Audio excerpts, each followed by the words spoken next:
After being left out of the original roster for Team Canada, Sam Bennett is in fact going to Milan.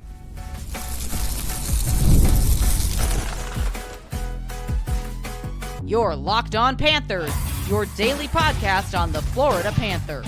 Part of the Locked On Podcast Network, your team every day. And welcome into this Wednesday, February 4th edition of the Locked On Florida Panthers podcast. We are part of the Locked On Podcast Network, the nation's number one sports podcasting network, and it is your team every day. Thank you for making the Locked On Florida Panthers podcast your first listen of the day. I'm Armando Velez from the Hockey News. You can follow me on X at MundoMan12. That is Jacob Winans joining me on another edition of the show. You could follow him on X at Jacob Winans 8, Jake W _8. Shout out to the everydayers who come back here and get your daily Florida Panthers fix. Today's episode is brought to you by FanDuel. It's the last call for football on FanDuel. If you're new customers, bet just $5 and get $200 in bonus bets if you win. You can do that all on FanDuel. So, Panther fans, grateful to be back here once again on another edition of the show to discuss everything in the world of the Panthers. Today, we are going to discuss Sam Bennett making the Olympic team. We are also going to discuss some Paul Maurice perspective based on where the Panthers are through 55 games. And we are also going to preview Wednesday night's game between the Florida Panthers and the Boston Bruins on this Winans Wednesday edition of the show, as Jacob Winans is right back off the IR after being on vacation all of last week, which he was very fortunate to not experience that level of Florida Panthers hockey through the last week. But Jacob, welcome back. And it's very exciting that you're back when it comes to Sam Bennett being announced that he is in fact going to Milano Cortina. Yeah, always great to be here. Just for the viewers and listeners out there, bear with me. Getting over a cold right now. Didn't want to miss a second straight week. Panthers are already shorthanded with a bunch of bodies, so I didn't want to be on IR any longer.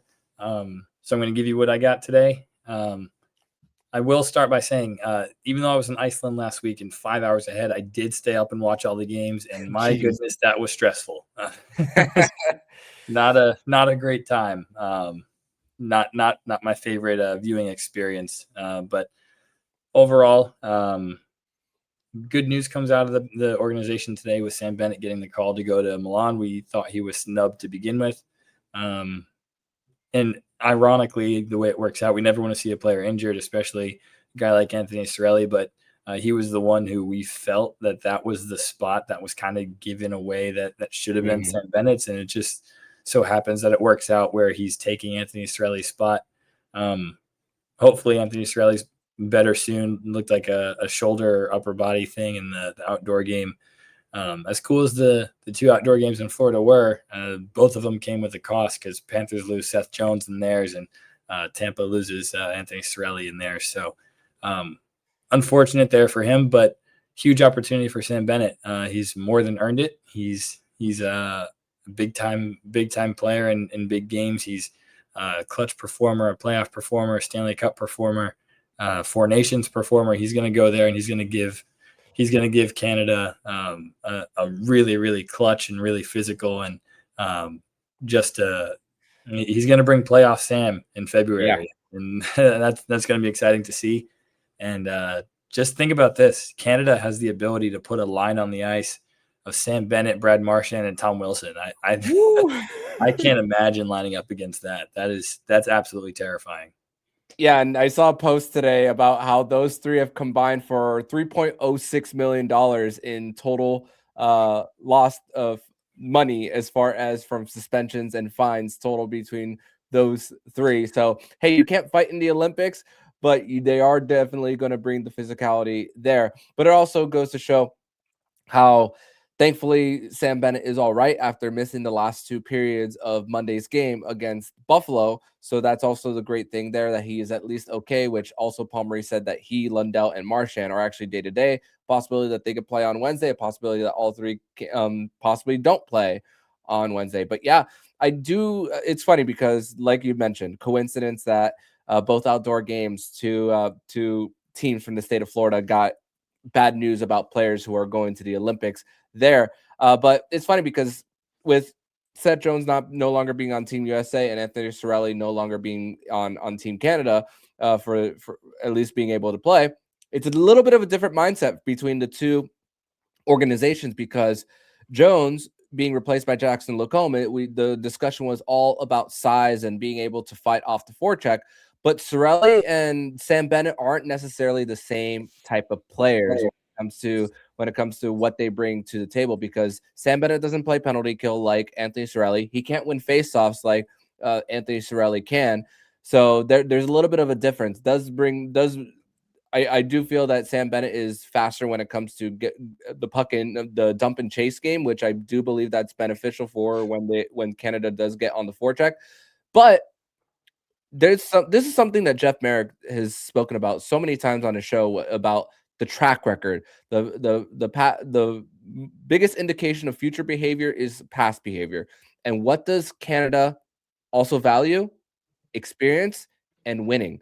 Because look at the guys who are also on the bubble, and the three guys I'm going to name are two of them are wingers: Seth Jarvis, Zach Hyman, who has been hot since the announcement, and then the other one, Connor Bedard, but he didn't go to World Championships, and also the inexperience factor there.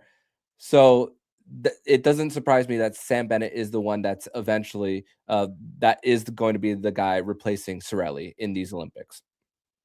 Yeah, definitely. I understand the play styles are different, and you're not getting the defensive minded penalty killer, the face off ace. I mean, Cirelli was a Selke finalist. That's not Sam Bennett's game. But what you are getting in Sam Bennett is someone who's much more physical, someone who, and this is not to say Cirelli's not a winner or a championship player. He's got cups too. Yeah. But he doesn't have a Conn Smythe. He's never led the playoffs in scoring. He doesn't have the clutch goals in his history. And then there's also the fact that they were both on the Four Nations roster, and it was Sam Bennett who really shined in the elimination game, or in the championship game. Gets on the board with the goal, and let's not forget, Sam Bennett started that tournament as a healthy scratch. Yep. Worked his way into the lineup and then scores a massive goal in the final in that tournament. So it's the track record matters, and I think they're gonna always consider guys who step up in big moments and have the clutch gene. So what they're losing in Cirelli, and the fact that he's a championship player, he's played in big games. That's not something that he was missing, but the guys who were up to replace him doesn't really compare when you look at Zach Hyman. I mean, one, he's a winger, not a center, so there's that factor. But Zach Hyman is not necessarily the same play driver that Sam Bennett is. You want a guy who can drive play, which Cirelli does well and Sam Bennett does well. Zach Hyman is, for lack of a better word, more of a product of his centerman when he's playing with Connor McDavid. It would have been intriguing to see him get to play on McDavid's wing, possibly if he had been added, but I just don't know if that's really a good use of that roster spot. Bedard, he's going to be the face of Team Canada one day. Yeah. There's really no question about that. No question. When you already have Celebrini on the roster, do you want to take a chance on another young guy in experience and throw him into this kind of fire? I don't know. Seth Jarvis, he was the guy who was on the Four Nations roster last year, and Sam Bennett ends up taking his spot. So it wouldn't have made sense for him to go in Sam Bennett's place. And then Mark Scheifele, we heard a little bit about. It's tough to make the case for him the way Winnipeg has struggled this year. So I feel like Bennett was the logical choice. And just as a style fit, he might not be the defensive ace and the Selke finalist center, but he's going to be a bottom six player there in the Olympics. He's going to be a fourth line center. That's a top six talent with a fourth line skill set. He has no problem playing the grind and cycle game. He has no problem playing the dump and chase forecheck game. He has no problem throwing the body, sticking up for his teammates. He's a throwback power forward. So if you want a guy with a top six skill set who can play a fourth line style of play, that's what you're getting in Sam Bennett. I think the fit is perfect.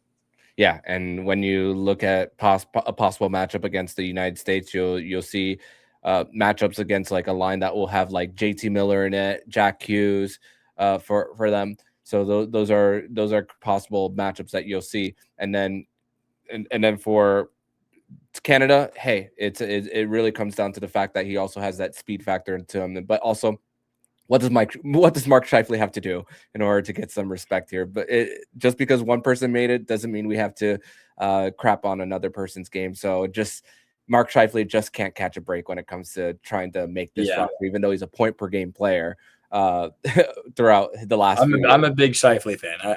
I am too. I love his game. So as do I. But we're gonna transition over to segment number 2, where we're gonna discuss what Paul Maurice said today on the fact that where the Panthers are through 55 games, and just putting a little bit perspective on the adversity that the Panthers are currently going through. We'll discuss that next here on the Locked On Florida Panthers podcast. Today's episode is brought to you by FanDuel. And it's the last call for football on FanDuel. One final Sunday, one last kickoff. The final chance to get in on the action before the NFL season officially comes to a close. This is Super Bowl 60, and FanDuel is making sure you're right in the middle of it with a special offer just in time for the biggest game of the year. Whether you're backing the favorite, riding the underdog, or building one last same-game parlay, this is the game everybody's been waiting for. This is where predictions turn into play, stats into storylines, and every snap feels bigger. This is a perfect way to cap off the season and to make Super Bowl even more exciting from kickoff to final whistle. If you're a new customer, just bet $5 and get $200 in bonus bets if you win. Make it count, because after the Super Bowl, the season's over. Last call for football on FanDuel, an official sportsbook partner of Super Bowl 60. Visit FanDuel.com to get started.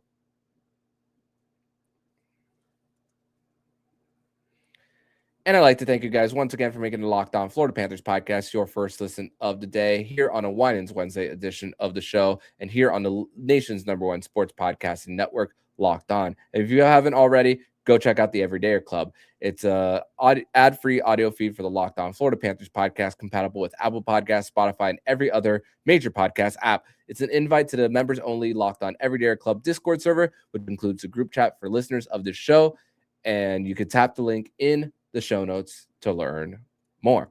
So one thing that I do want to play this clip that Paul Maurice said after practice, which was an optional practice. It was mostly the scratches skating, but also Alexander Barkov. But the status remains the same for Barkov. So no expectations.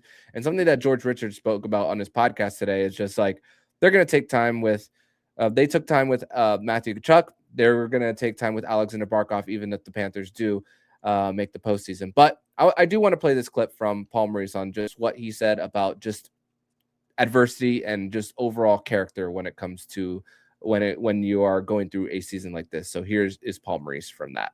In everything that's happened here over the last 4 years, there's something to be gleaned out of your adversity. There's an important opportunity. So you just want to stay aware of it and stay out of the emotional part and keep your eyes open for what is it we can take out of this that we get to keep that's going to make us better. Is it maybe not doesn't make us better in the next month? Maybe you just got to pay for it. Maybe you just got to go through it. But if you can keep your eyes open, there's something that you can use that'll make you a better hockey team. When you win two, you think you should win everyone. You start to lose your perspective on how hard it is to do what this team has done. But you also don't want to be pining for yesterday. You want to think about what it is that we're dealing with right now. How can we handle it? Adjustments that we can make to give ourselves a chance. Then we get to keep those. I mean, no team's going to sit with. We have more man games lost this year than our last 2 years combined, and we're at game 55. So it's significant. There's something in there. We'll find players. We'll find adaptations to our game that will add to it.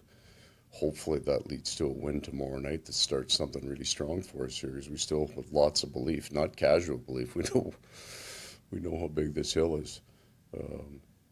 There's something in adversity in every situation that I think if you can accept it, you can learn from it. And what I take away from that, Jacob, is when he talks about opportunity when it comes to adversity, is the fact that it could really truly help a group just overall build character. And it doesn't necessarily reflect when it comes to wins and losses, but it really comes down to the fact that the group has each other's back, knowing that they've gone through it, and the fact that whether they have a result like 9-1 in Carolina just a few weeks ago, and even eking out a win or a heartbreaker, that they are going to pick each other up while they're down.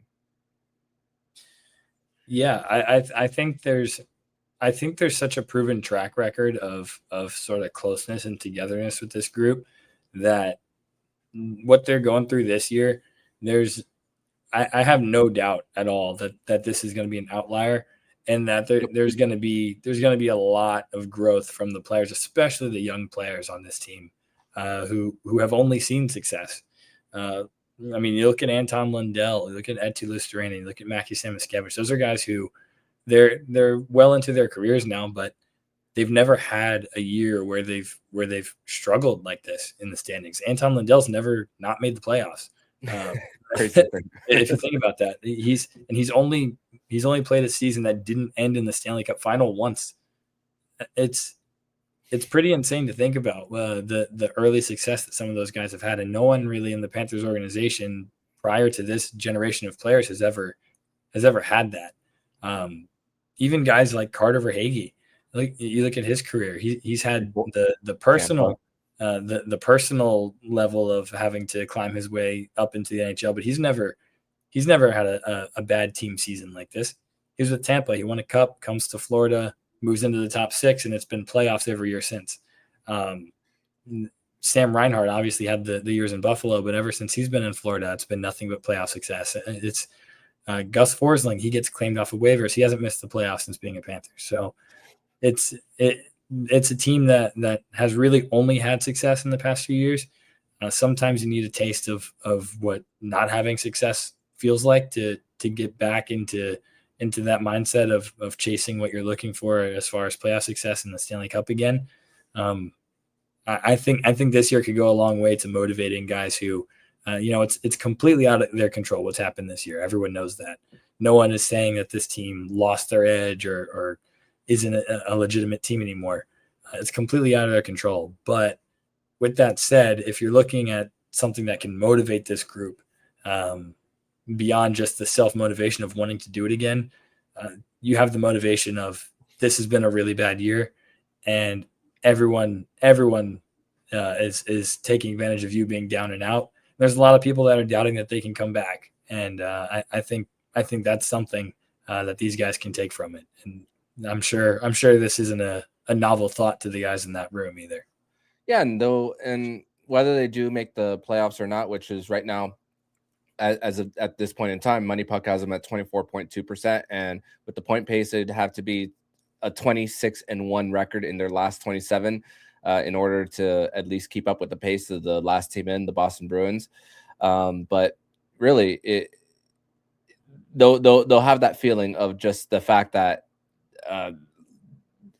they'll even say probably internally more than externally, saying fluke season for them based on everything that's happened. So they'll have that mindset and that fire, hopefully, to be back in a position to at least be competitive and not be this far out come next year. But speaking about this far out, I decided to look at where the Panthers were through 55 games in 2023 versus 55 games currently in 2026. Game 55 came on February 11th, while Game 55 for the Panthers in 2026 came on February 2nd. So just goes to show the condensed schedule and how much earlier the games have gone. But also the Panthers were 3 points out after that versus 9 points out currently. And they had 4 sets of back-to-backs remaining in the rest of the season. The Panthers, after Monday, have 6, including Wednesday and Thursday of this week.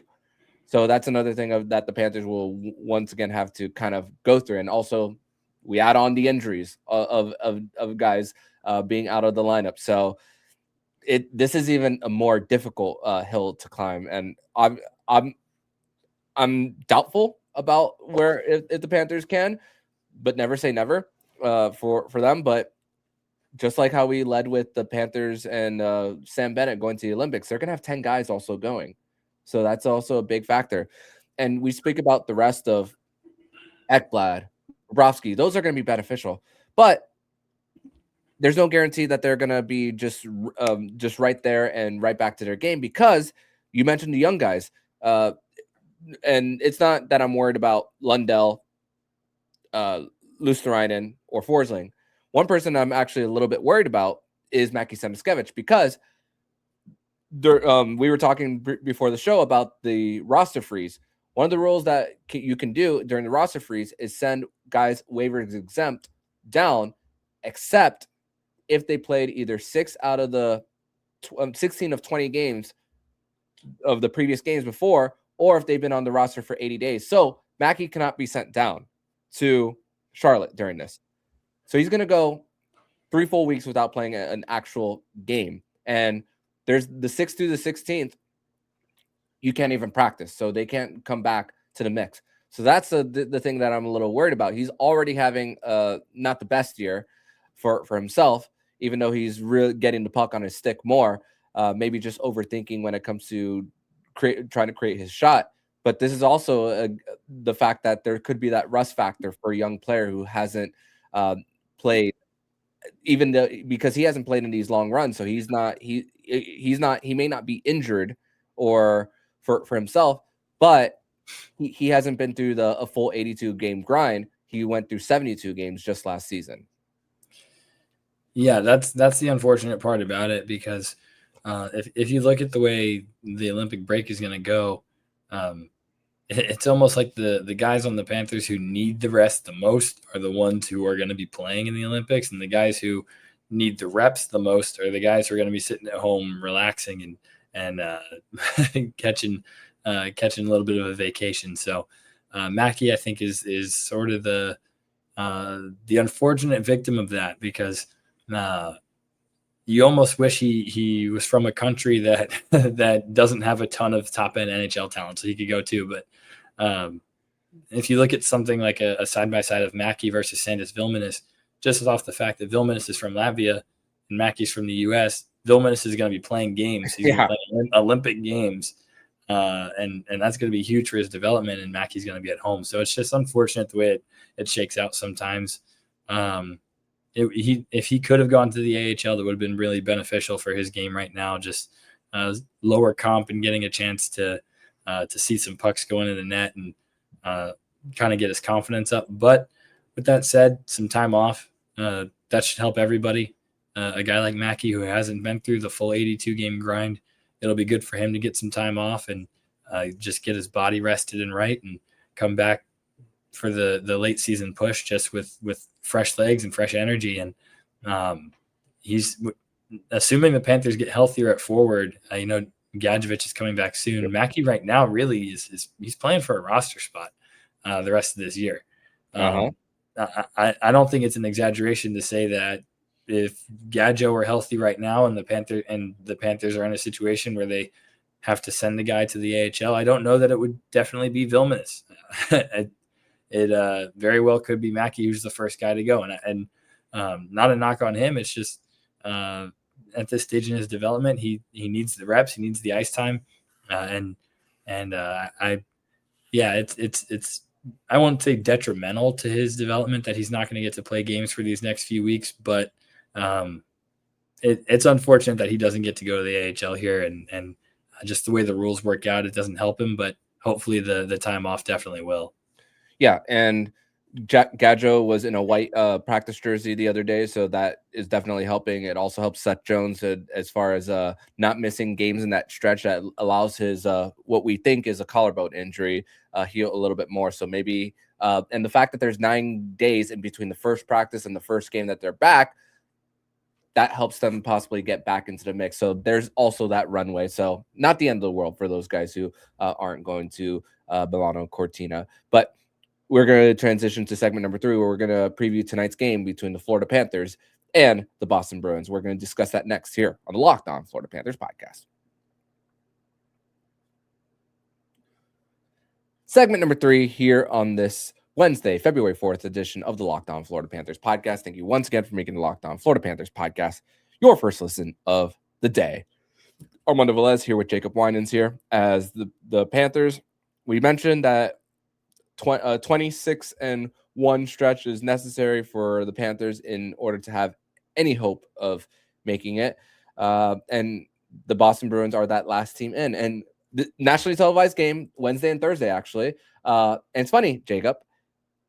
We knew that the Panthers are going to be wearing their Winter Classic jerseys on Wednesday, but when the Bruins were practicing on Tuesday, in Fort Lauderdale, they were still wearing their practice jerseys from the Stadium Series. So a little bit of a mix of the Stadium Series and Winter Classic coming into one game, and the whole national TV audience is going to be able to see it. So that is also a little bit of a cool feature there between the two teams. And also, the NHL has even come out and said that they're going to be embracing the more games of these dark colored jerseys against each other as long as they contrast enough.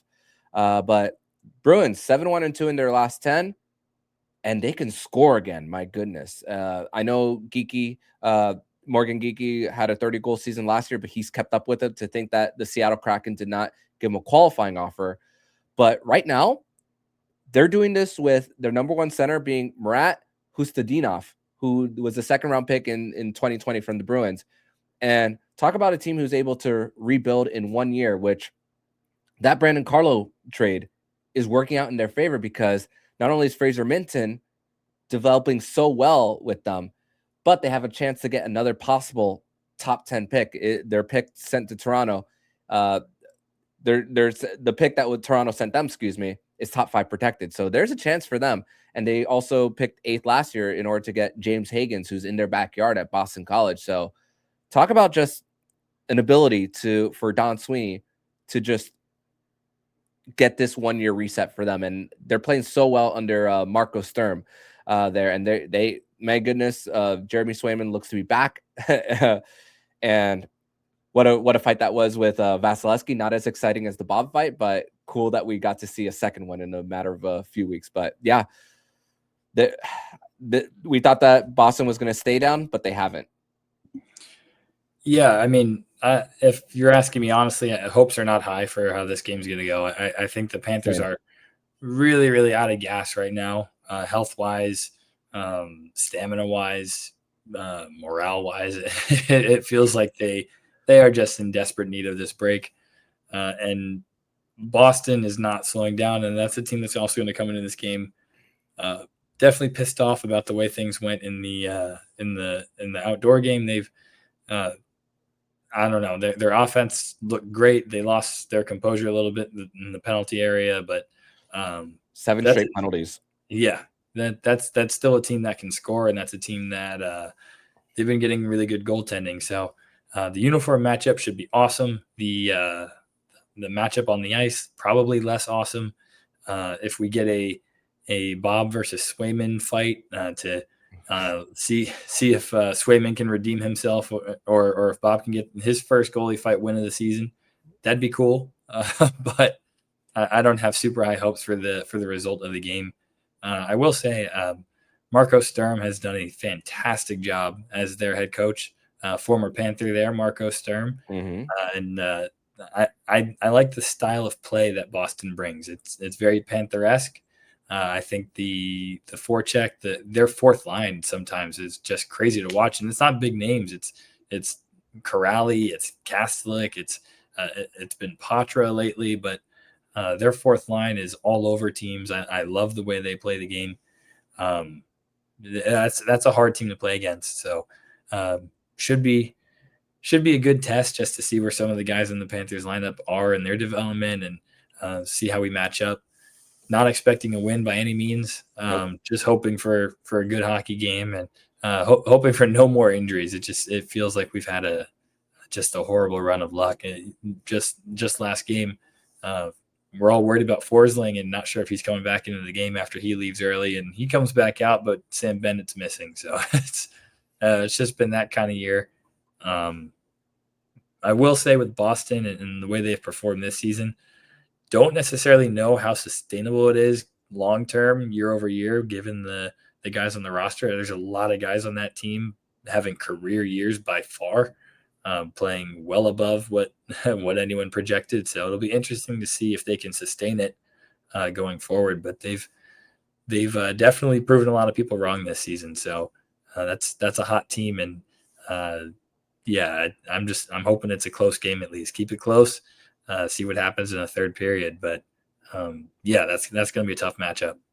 No doubt about that. And Matthew Patra, I remember he was a big part of their roster just a few years ago in 2024, and then gets sent to World Juniors, and then he gets hurt and misses the rest of the season, and then mostly spent in Providence this year. And he's only going to be playing in his third game because the Bruins are kind of hurting down the middle for them. Elias Lindholm is not playing currently for them. Pavel Zacha, who could shift from wing to center, also is out.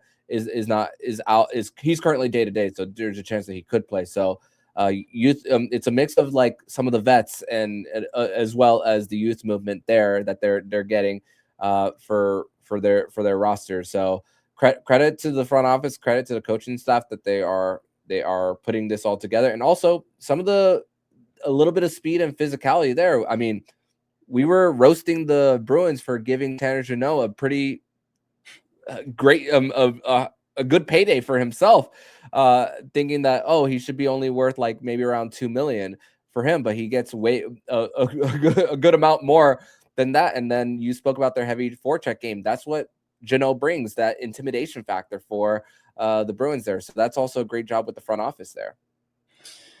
Yeah, Tanner Jeannot has looked really good. Mark Kastelik, who's kind of been a journeyman, he's impressed me a lot. Mikey Esamont, who is kind of the sort of a throwaway from Tampa, he's been pretty good in a lower role.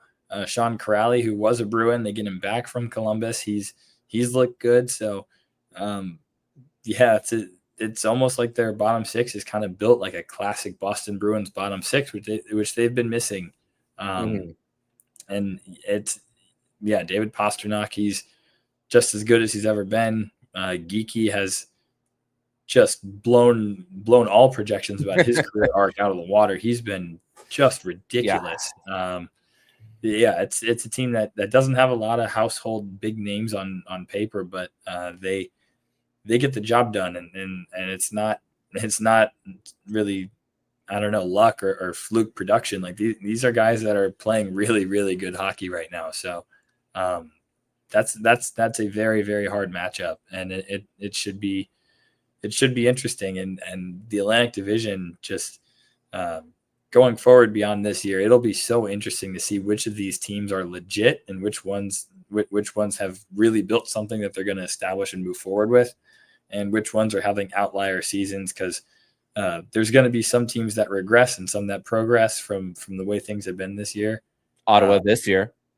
Yeah, exactly. And Buffalo, we'll see if Buffalo is for real going forward, or if this is just a amazing run that they're on and they'll regress. I mean, who knows? But the Atlantic Division is probably the most interesting division in all of sports right now, seeing what this is going to look like for the next few years. And good for the Panthers. When they get healthy, it's going to be right back into a fight with the rest of this division, which has been a bloodbath for a long time.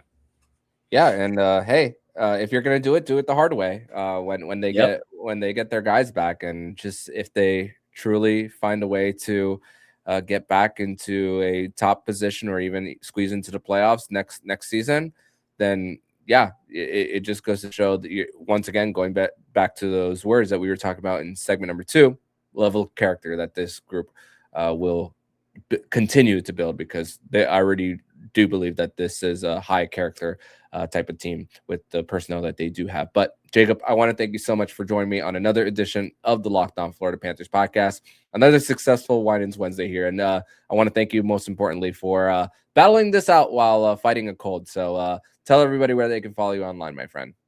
Absolutely. You can follow me on X at JakeW_8, and I have absolutely no excuse. If I can't do a podcast through a cold, I can't ask any of these Panthers players to play through some of the crazy stuff they've been playing through. So No problem at all. Hey, hockey players are the toughest of the tough. But thank you so much, Jacob, and see you next week, my friend. Looking forward to it. And if you like what you're hearing, please subscribe to the podcast to be notified every single time the Locked On Florida Panthers podcast jumps into your podcast feed. Don't forget to also subscribe to the other shows on the Locked On NHL Network, including Locked On NHL, Locked On Fantasy Hockey, Flip Livingstone, and Stu Roden, and Locked On NHL Prospects. Thank you once again for making the Locked On Florida Panthers podcast your first listen of the day. So I'm Armando Velez with Jacob Winans. And you've been listening to Locked On Florida Panthers podcast, our Locked On Podcast Network. We're your team every day.